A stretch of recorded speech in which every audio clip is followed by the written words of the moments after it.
Moderatornya siapa untuk presentasi kali ini? Izin masuk Ibu, moderatornya saya sendiri Ibu.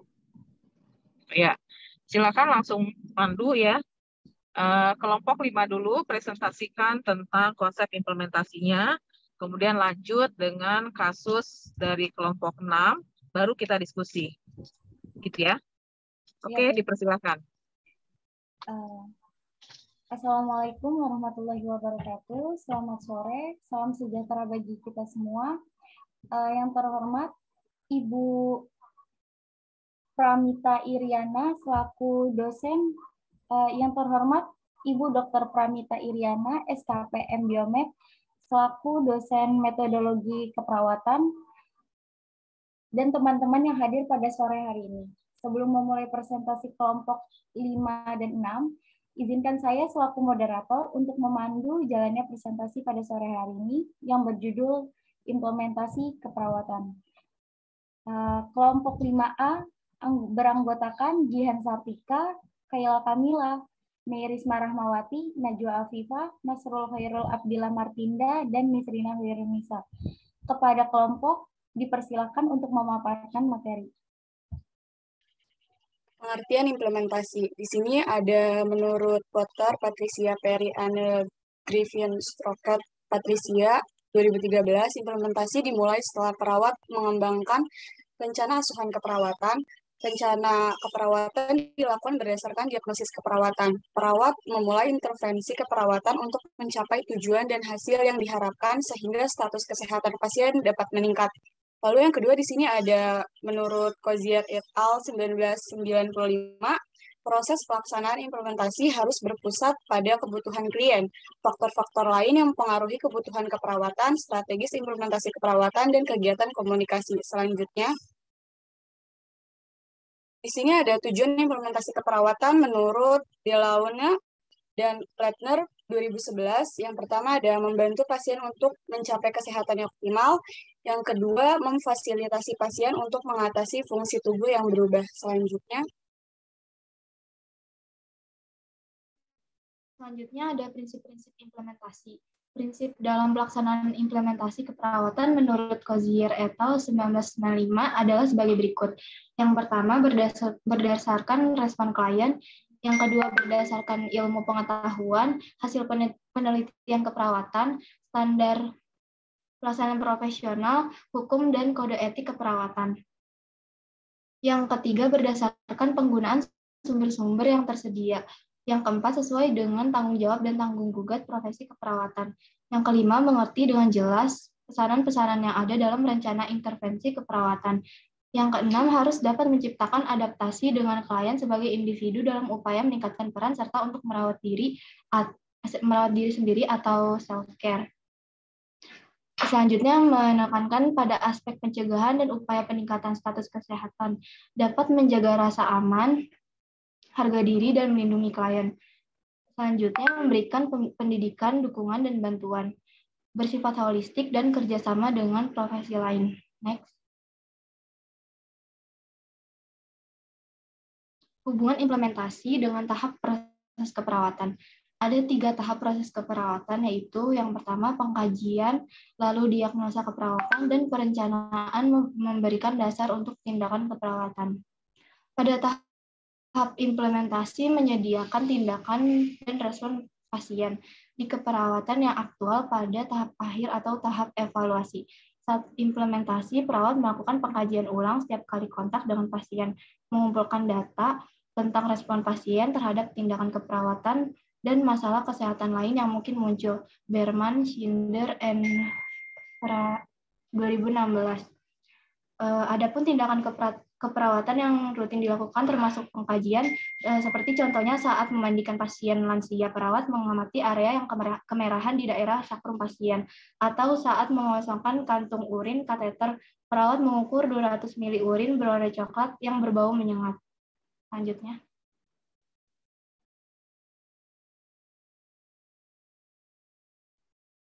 Keterampilan perawat dalam implementasi. Untuk dapat mengimplementasikan tindakan keperawatan dengan efektif, keterampilan ini terbagi menjadi 3. Keterampilan kognitif, meliputi pemecahan masalah, pengambilan keputusan, berpikir kritis, penalaran klinis, dan kreativitas. 2. Keterampilan psikomotor, membutuhkan integrasi keterampilan kognitif dan motorik. Beberapa tindakan keperawatan yang rutin dilakukan termasuk pengkajian, seperti saat memandikan pasien lansia, perawat mengamati area yang kemerahan di daerah sakrum pasien, atau saat mengosongkan kantong urin kateter, perawat mengukur 200 ml urin berwarna coklat yang berbau. 3. Keterampilan personal.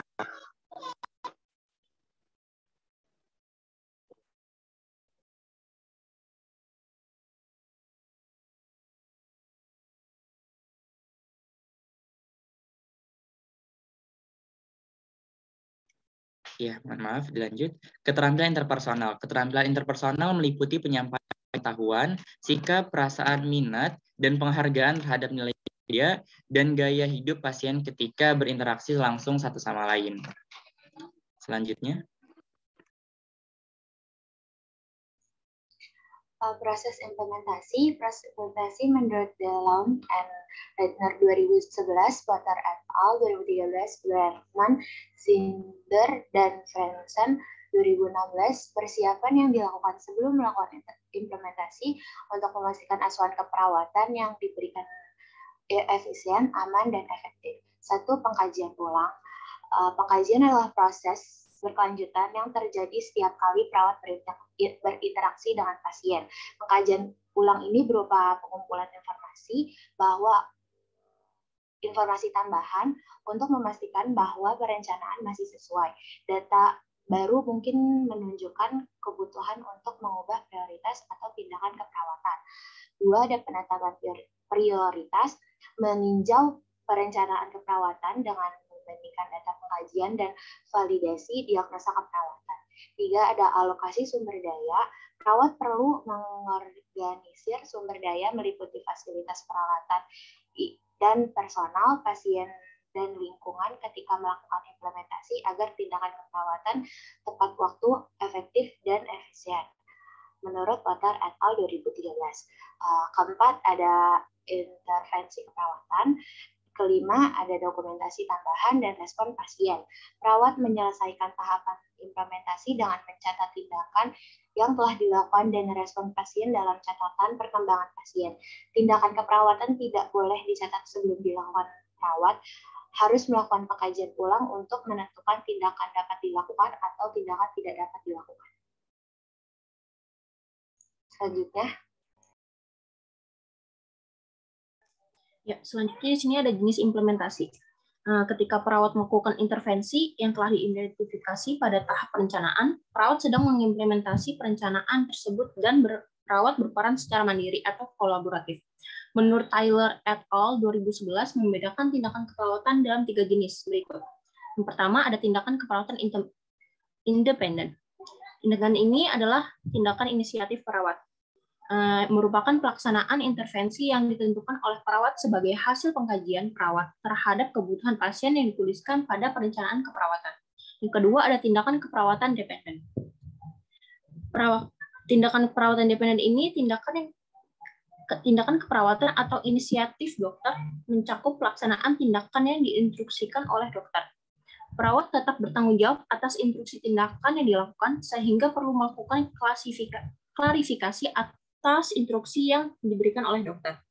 Yang ketiga ada tindakan keperawatan interdependen. Perawat berperan sebagai mitra kerja profesional dengan pengetahuan tentang pasien yang unik, sehingga perawat perlu terlibat dalam tindakan kolaborasi dengan tim kesehatan lain.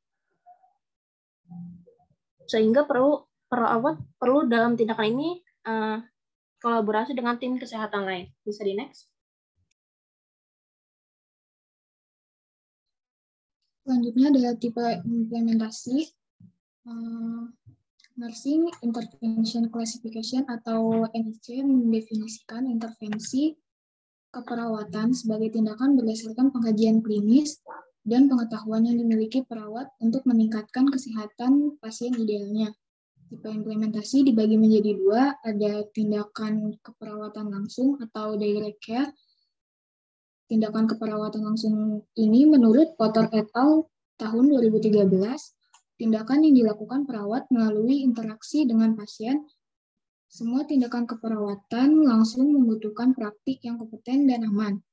Tindakan keperawatan langsung mencakup hal-hal seperti membantu aktivitas sehari-hari pasien, memberikan tindakan terapi, melaksanakan tindakan preventif, memonitor respon terhadap perawatan, memberikan pendidikan kesehatan, dan merencanakan pemulangan pasien. Next. Yang kedua ada tindakan keperawatan tidak langsung atau indirect care. Keperawatan tidak langsung ini merupakan tindakan perawat yang ditujukan untuk pengelolaan lingkungan perawatan pasien dan tindakan kolaboratif interdisipliner yang mendukung efektivitas tindakan keperawatan. Perawat yang tidak langsung ini bersifat manajemenal seperti pemeliharaan troli emergensi, manajemen suplai laporan perubahan, dan konsultasi pendelegasian perawat kepada asisten perawat. Yang pertama ada mendokumentasikan implementasi. Perawat mengkomunikasikan setiap intervensi yang ada diberikan kepada pasien secara tertulis atau elektronik. Yang kedua, mendelegasikan, mengawasi, dan mengevaluasi. Beberapa tindakan keperawatan didelegasikan kepada asisten perawat, misalnya intervensi invasi yang berulang seperti perawatan kulit. Next.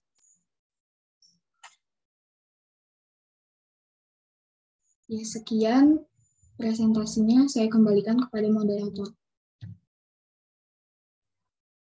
Ya, baik. Kepada kelompok 6 dipersilakan untuk share screen ya di bagian kasusnya.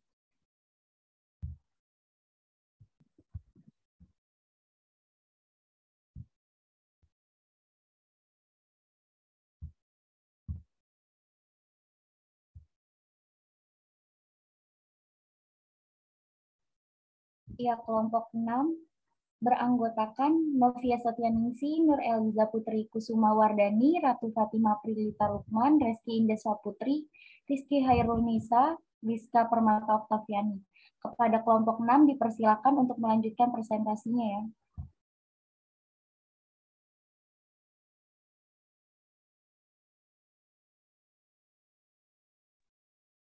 Ya, terima kasih kepada moderator. Izinkan saya untuk membaca contoh kasus berikut. Nyonya B datang ke rumah sakit bersama suaminya dengan keluhan nyeri dada sebelah kiri menjalar ke punggung serta sakit kepala pada saat Nyonya B sedang mencuci pakaian kemarin sore. Lalu saat Nyonya B ingin istirahat, rasa nyeri saat Nyonya B merubah posisinya miring ke kanan atau ke kiri. Nyonya B mengatakan bahwa nyeri yang dirasakan terus-menerus. Raut wajah Nyonya B tampak meringis saat perawat melakukan palpasi di sekitar tubuhnya. Suami pasien juga mengatakan bahwa Nyonya B pernah memiliki riwayat penyakit jantung, tapi sudah 2 bulan Nyonya B tidak kontrol. Lalu perawat melakukan pengkajian dan didapatkan tetanus dan difterinya 100/60 mm. Suhunya 30,5 derajat Celcius, nadi 63 kali per menit, respiratory rate-nya 20 kali per menit. Bisa dilanjut.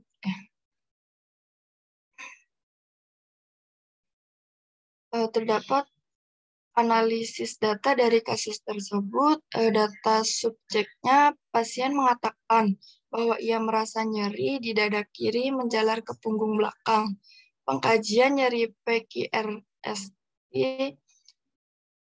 perencanaan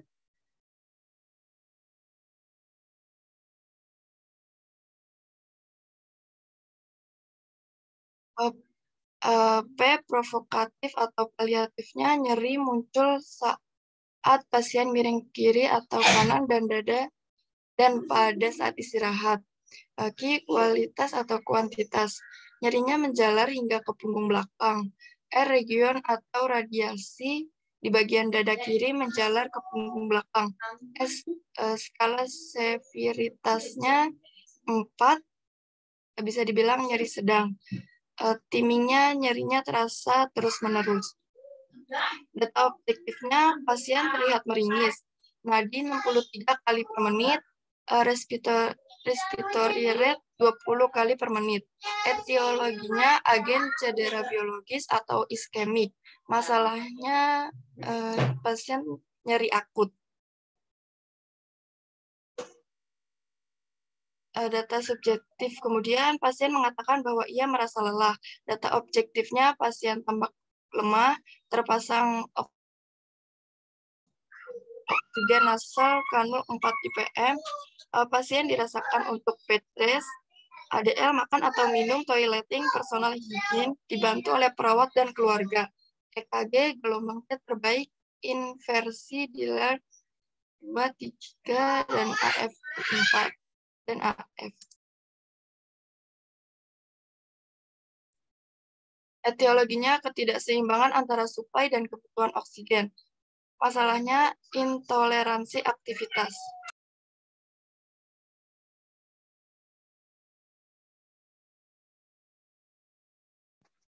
Baik, selanjutnya berdasarkan kasus tersebut didapat intervensi keperawatan. Yang pertama diagnosanya itu nyeri akut berhubungan dengan agen cedera biologis atau iskemik.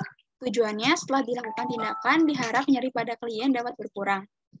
Intervensinya menurut standar NIC manajemen nyeri. Yang pertama, lakukan pengkajian nyeri komprehensif yang meliputi lokasi, karakteristik, durasi, frekuensi, intensitas, atau beratnya nyeri, dan faktor pencetus. Yang kedua, observasi adanya petunjuk nonverbal mengenai ketidaknyamanan. Yang ketiga, kendalikan faktor lingkungan yang dapat mempengaruhi respon pasien terhadap ketidaknyamanan. Yang keempat, ajarkan penggunaan teknik non-farmakologis seperti relaksasi, tarik nafas dalam, dan terapi musik. Yang kelima, anjurkan pasien untuk istirahat atau tidur yang adekuat untuk membantu penurunan nyeri. Lalu yang keenam, kolaborasi pemberian analgesik untuk menurunkan nyeri. Yang ketujuh, informasikan kepada anggota keluarga mengenai strategi non-farmakologi yang sedang digunakan untuk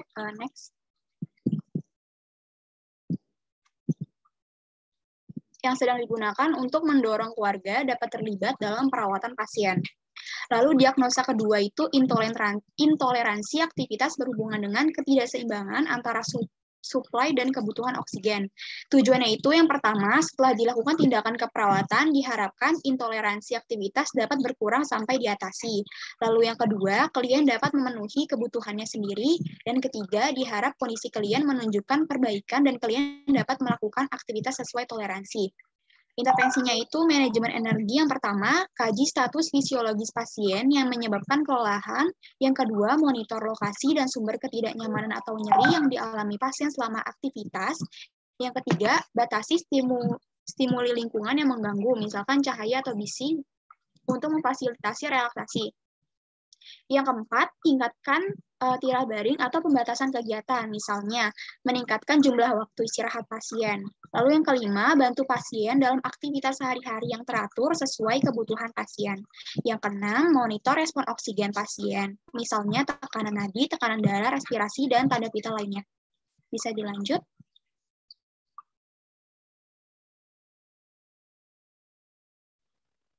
Selanjutnya, diagnosa nyeri akut BD agen cedera biologis iskemik pada tanggal 27 bulan 5 2019 untuk pukul jam 8. Yang pertama, melakukan pengkajian nyeri komprehensif yang meliputi lokasi, karakteristik, durasi, frekuensi, intensitas, atau berat nyeri, dan faktor pencetus. Hasilnya, nyeri muncul saat pasien miring, kiri atau kanan, dan pada saat istirahat. Nyerinya menjalar hingga ke punggung belakang.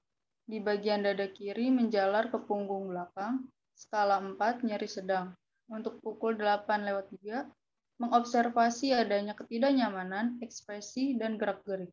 Hasilnya, raut wajah pasien terlihat meringis, dan pasien memegang area yang sakit, dada kiri. Pukul 8:20, mengajarkan teknik non-farmakologis tarik napas dalam. Hasilnya, pasien dapat mengikuti instruksi perawat dan dapat melakukan dengan baik dan benar sebanyak 3 kali. Pukul 8:30, mengatur lingkungan yang nyaman.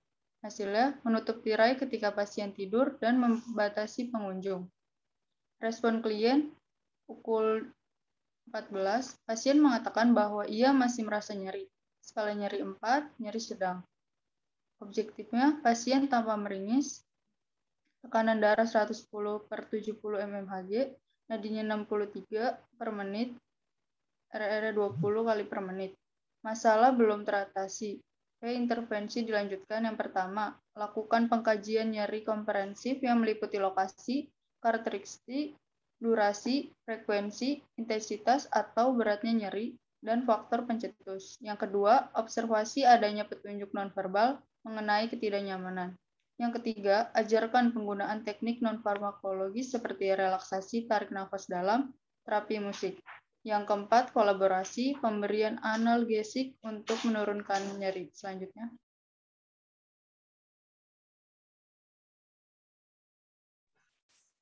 Intoleransi aktivitas. Jadi keseimbangan antara suplai dan kebutuhan oksigen pada tanggal 27.05.2019 pada jam 8:05. Tindakannya, 1.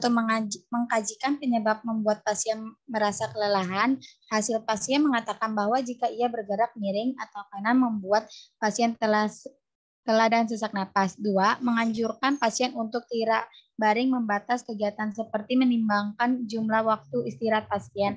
Hasil pasien mengatakan bahwa saat ini ia sulit untuk beristirahat dikarenakan pasien masih merasa nyeri. Saat pindah ke ruang ICU, pasien hanya tidur 4 jam. Jam 12, 3. Membantu pasien untuk makan dan minum. Hasil pasien makan dibantu oleh perawat. Pasien menghabiskan porsi makan yang disediakan dan minum air putih 250. Jam 12:10, monitor status pernapasan pasien. Hasil pada saat pasien bergerak masih sesak napas, respiratory rate 21 kali per 6. Respon kliennya jam 14:20. Subjeknya pasien mengatakan bahwa ia merasa lelah. Objeknya pasien terlihat lemah, ADL-nya dibantu oleh perawat dan keluarga. Respiratory rate-nya adalah 20 per menit, terpasang 02 nasal, channel LPM. Pasien disarankan untuk berderet, EKG-nya gelombang T terbalik, inversi dilihat. Analisisnya, masalah teratasi sebagian. Perencanaannya, intervensi dilanjutkan. 1. Membantu pasien dalam aktivitas sehari-hari yang teratur sesuai kebutuhan pasien. 2. Monitor respon oksigen pasien, misalnya tekanan nadi, tekanan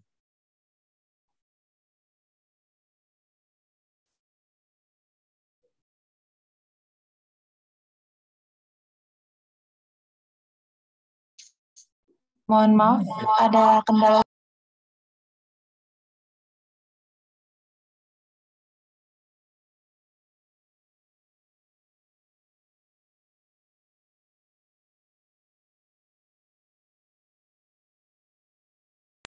Apakah sudah terlihat? Izin menjawab, sudah Farda. Nyeri angkutnya BD agen cedera biologis pada tanggal 28.05.2019.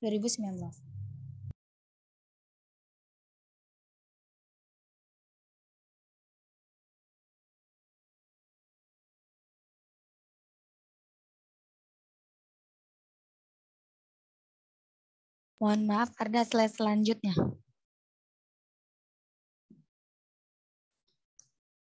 Tindakannya, 1. Melayani pemberian obat Actilet 1 kali 80 mg per oral. Hasil pasien mengatakan bahwa nyeri berkurang. 2. Mengkajikan skala nyeri. Respon kliennya jam 14.10. Subjeknya, pasien mengatakan bahwa nyeri berkurang, skala nyeri 2, nyeri ringan.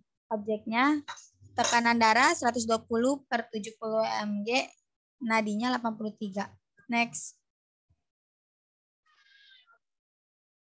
Lanjutan diagnosa selanjutnya itu di jam 9:05 sampai jam 9:10. Tindakannya Hasil pasien mengatakan nyeri berkurang, skala nyeri 3 atau nyeri ringan. 3 mengobservasi adanya ketidaknyamanan, ekspresi, dan gerak-gerik. Hasilnya pada saat pasien bergerak miring, kiri atau kanan, pasien masih merasakan nyeri, ekspresi wajah meringis. 4 menyarankan untuk melakukan teknik tarik nafas dalam pada saat pasien merasa nyeri. Hasilnya pasien melakukan teknik napas dalam setiap kali pasien merasakan nyeri. Respon klien, analisisnya masalah teratasi sebagian, perencanaan intervensi dilanjutkan. 1. Melakukan pengkajian nyeri komprehensif yang meliputi lokasi, karakteristik, durasi, frekuensi, intensitas atau beratnya nyeri, dan faktor pencetus. 2. Ajarkan penggunaan teknik non-farmakologis seperti relaksasi, teknik nafas dalam terapi musik. 3. Kolaborasi pemberian analgesik untuk menurunkan nyeri. Diagnosa selanjutnya, intoleransi aktivitas, BD ketidakseimbangan antara suplai dan kebutuhan oksigen. Pada tanggal 28 bulan 5 2019 pada jam 9:10 sampai dengan jam 9:43. Tindakannya sebagai berikut. 1. Menganjurkan pasien untuk banyak beristirahat. Hasil pasiennya dapat beristirahat dengan tenang saat pindah ke ruang cempaka. Pasien tidur malam 8 jam. 2. Melakukan tindakan fleksi, ekstensi, dan hiperekstensi pada persendian pasien untuk menghilangkan ketegangan otot. Hasilnya, pasien mengatakan bahwa ia merasakan lebih rileks setelah dilakukan tindakan. 3. Membantu pasien untuk buang air kecil di toilet. Hasilnya, pasien berjalan dengan ditopang oleh suami dan pasien mengatakan bahwa ia sedikit pusing. Respon klien sebagai berikut. Jam 14:10, subjektifnya pasien mengatakan bahwa ia tidak lelah. Objektifnya, pasien mulai melakukan aktivitas secara bertahap. Sebagian ADL, toileting, and personal hygiene yang dibantu oleh perawat dan keluarga. Respirator rate 24 kali per menit, EKG tidak ditemukan inversi. Analisisnya masalah teratasi sebagian. Perencanaan intervensi dilanjutkan, informasikan kepada anggota keluarga mengenai strategi non-farmakologi yang sedang digunakan untuk mendorong keluarga dapat terlibat dalam perawatan pasien. Next. Selanjutnya diagnosa pada jam 10, tindakannya itu memonitor status pernapasan pasien, hasil respiratory-nya 26 kali per menit. Selanjutnya diagnosa nyeri akut berhubungan dengan agen cedera biologis atau iskemik, dilakukan pada tanggal 29 Mei 2019. Jam 6 itu tindakannya melakukan pengkajian skala nyeri, hasilnya skala 1 yang berarti nyeri ringan dan nyeri berkurang. Selanjutnya pada jam 6:05 itu tindakannya melayani pemberian obat Aspilet 1 kali 80 mg per oral. Hasil pasien mengatakan nyeri berkurang. Selanjutnya pada jam 6:15 tindakannya menganjurkan pasien untuk tetap melakukan napas dalam pada saat nyeri. Hasil pasien mengatakan bahwa ia akan melakukan teknik napas dalam ketika nyeri muncul. Selanjutnya respon klien pada jam 1:05. Subjektifnya itu pasien mengatakan bahwa nyeri berkurang, skala nyeri 1 artinya nyeri ringan. Lalu objektifnya tekanan darahnya itu 110/70 mm Hg dan nadinya 82 kali per menit dan respiratory rate-nya 18 kali per menit. Analisisnya masalah teratasi. Perencanaannya, yang pertama intervensi dilanjutkan di rumah, ajarkan penggunaan teknik non-farmakologi seperti relaksasi, tarik nafas dalam, terapi musik, lalu yang kedua ada advis dokter, pasien boleh pulang. Selanjutnya pada diagnosa intoleransi aktivitas berhubungan dengan ketidakseimbangan antara suplai dan kebutuhan oksigen, dilakukan pada tanggal 29 Mei 2019 pada jam 10:30.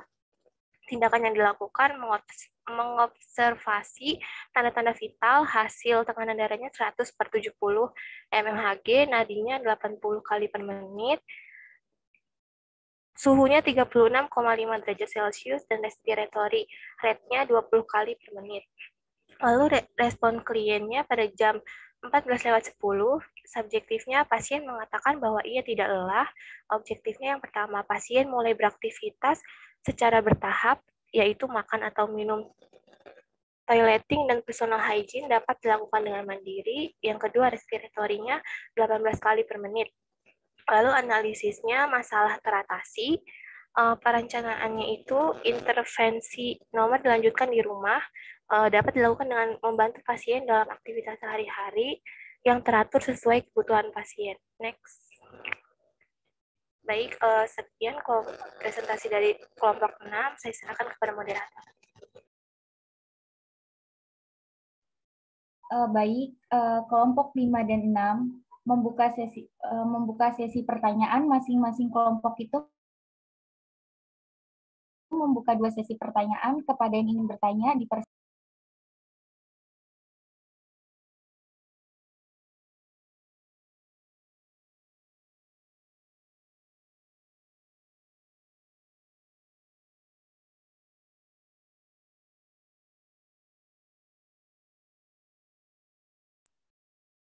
baik, dipersilakan kepada Elsa Kumalasari.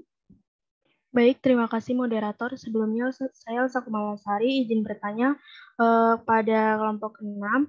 Ini kan membahas tentang kasus ya. Nah, dalam penanganan kasus tersebut bagaimana jika mungkin ada tindakan yang lupa untuk didokumentasikan seperti itu. Mungkin karena saking banyaknya pasien jadi terburu-buru. Nah, itu bagaimana, apa yang harus dilakukan oleh perawat? Seperti itu. Terima kasih. Kepada Adinda Cahya dipersilakan.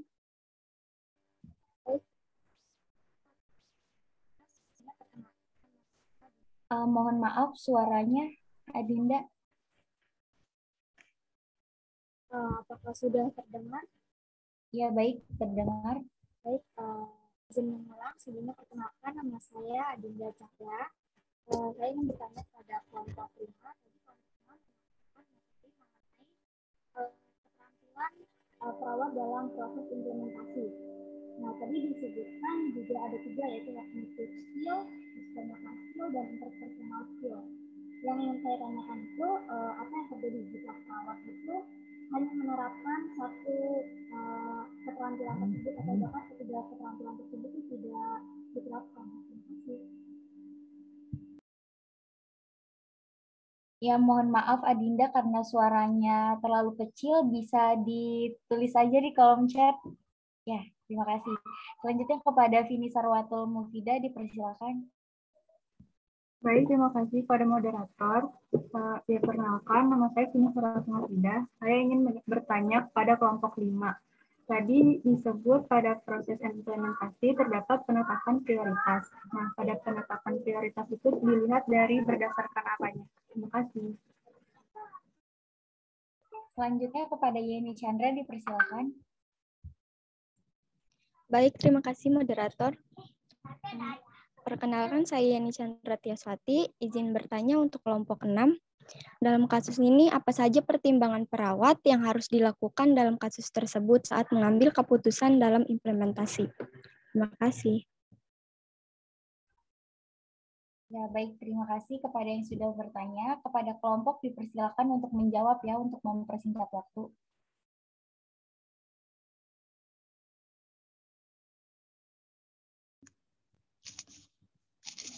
Izin menjawab untuk pertanyaan Yeni. Iya, dipersilakan Novia.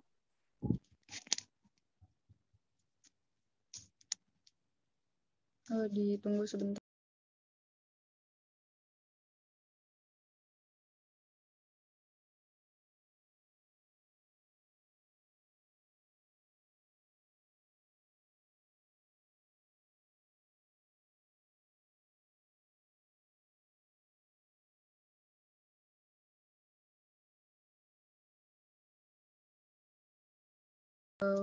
Izin menjawab. Sebelumnya mohon maaf tidak bisa on cam.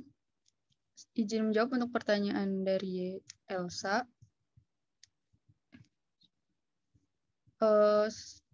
Izin mengulangi pertanyaannya. Bagaimana saat pelaksanaan implementasi keperawatan tahap dokumentasi terlewatkan? Apa yang harus perawat lakukan? Apakah betul, Elsa?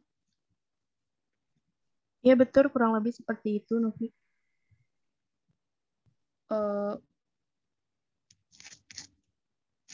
Untuk jawabannya, apabila tidak didokumentasikan dengan benar, maka kemungkinan terjadinya kejadian tidak diharapkan KTD akan lebih besar. Seperti kita tidak mendokumentasikan bagaimana respon klien terhadap tindakan perawat yang dilakukan dan membuat perawat serta dokter tidak tahu bagaimana perkembangan klien. Selain itu, profesi perawat akan menjadi buruk di mata masyarakat karena asuhan keperawatannya tidak maksimal. Pentingnya melakukan pendokumentasian dalam setiap tindakannya, maka tuntutan akan human error juga dapat ditekan. Perawat yang akan menjalani shift tidak akan bingung apa yang selanjutnya harus dilakukan, apabila perawat di shift sebelumnya mencatat setiap tindakan yang telah dilakukan dengan jelas. Jika lupa mendokumentasikan, maka tidak ada pilihan lain selain bertanggung jawab atas hal itu. Harus mengidentifikasi kembali tindakan apa yang dilakukan atau perubahan-perubahan apa yang terjadi pada pasien setelah tindakannya, karena dokumentasi itu penting untuk menentukan apa yang dilakukan selanjutnya. Apakah terjawab, Elsa? Baik, terima kasih Novi atas jawabannya.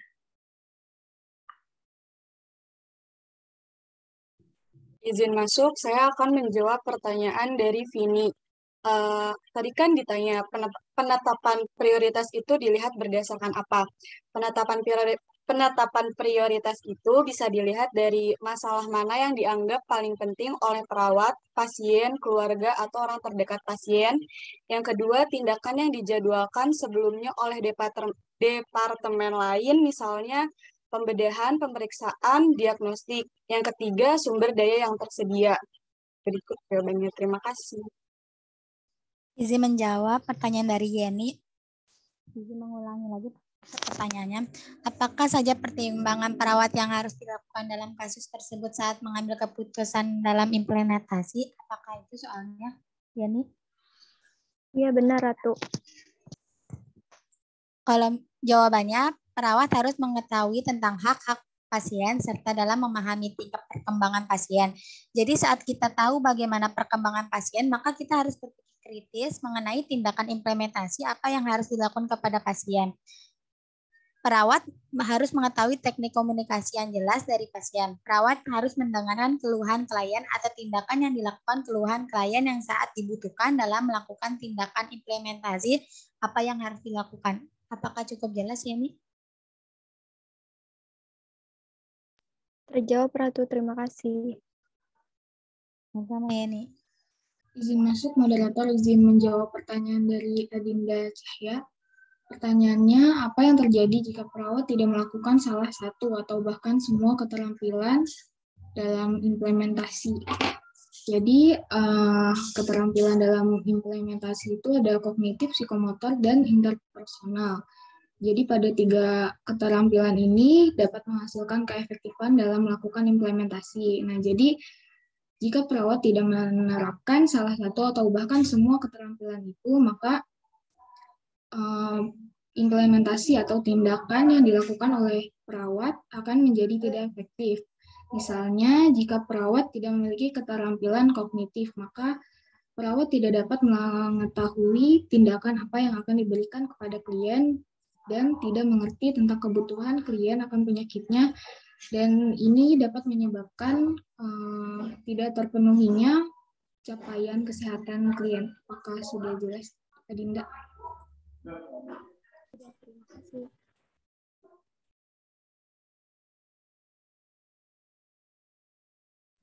Baik, karena semua pertanyaan sudah dijawab oleh masing-masing kelompok, selanjutnya saya kembalikan kepada Bu Pramita Iriana. Kepada Bu Pram, dipersilakan.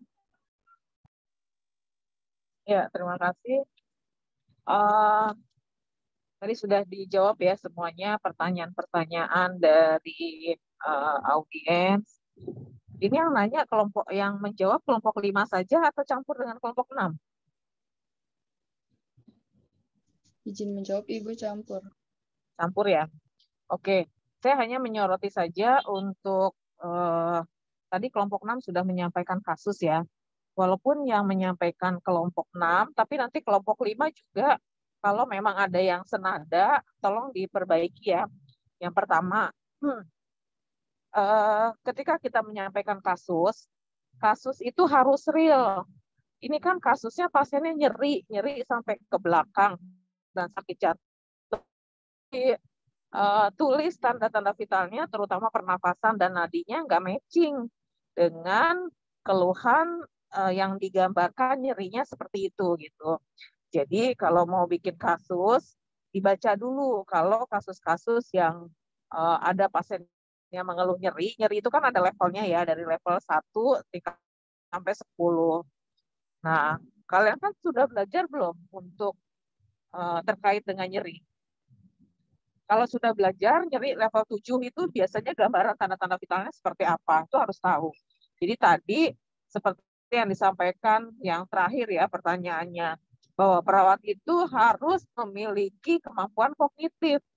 Nah, jadi walaupun ini latihan, kasusnya juga kasus yang kalian ambil terserah dari mana saja, tapi secara kognitif kalian harus paham bahwa pasien yang mengalami nyeri, atau kita yang mengalami nyeri, nggak mungkin pasiennya nyeri banget, apalagi ini sakit jantung, terus nadinya, pernafasannya hanya 20, itu pernafasan normal. Biasanya kalau udah nyeri kayak gitu tuh di atas 24. Ya, jadi kurang matching antara tanda-tanda vital dengan kasus yang disampaikan. Yang pertama, nanti direvisi lagi ya. Kemudian yang kedua, saya melihat kalian menyampaikan laporan kasusnya, terutama untuk implementasi ini, menggunakan nursing intervention ya, kriteria. Kemarin kan saya sudah menyampaikan gunakan SDKI, gunakan SLKI, dan gunakan SIKI. Jadi mohon untuk contoh kasusnya itu mulai dari intervensi, mulai dari diagnosa keperawatan, intervensi, itu tolong gunakan literatur yang sudah kita akan gunakan di lapangan pun akan menggunakan itu. Jadi tidak menggunakan NICNOC atau tidak menggunakan NDK tadi, nursing intervention kriteria. Jadi nanti tolong diperbaiki, gunakan SDKI, sumbernya SLKI dan SIKI. Kemudian yang terakhir, tadi dalam penulisan implementasi itu ada tulisannya analisis implementasi gitu ya. Jangan pakai analisis, tulisnya implementasi saja. Implementasi itu kita harus melakukan apa yang kita rencanakan. Jadi kalau kita melakukan apa yang sudah direncanakan dan tindakannya kita evaluasi segera, itu namanya evaluasi apa? Evaluasi yang dilakukan segera setelah tindakan keperawatan dilakukan. Itu namanya evaluasi apa?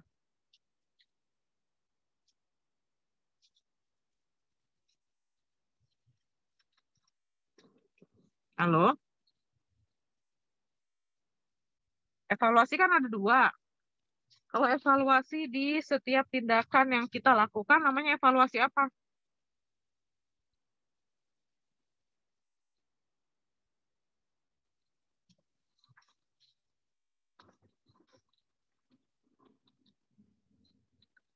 Berarti nggak menyimak ya?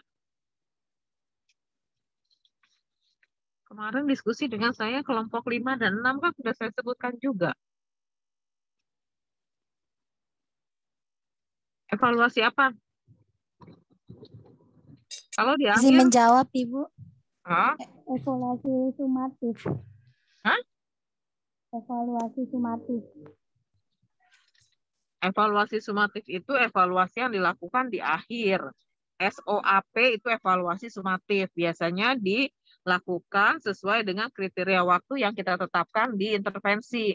Misalnya 2 kali 24 jam atau 3 kali 24 jam tindakan keperawatan yang dilakukan. Maka di hari ketiga dilakukan evaluasi, bentuknya SOAP, itu namanya evaluasi sumatif.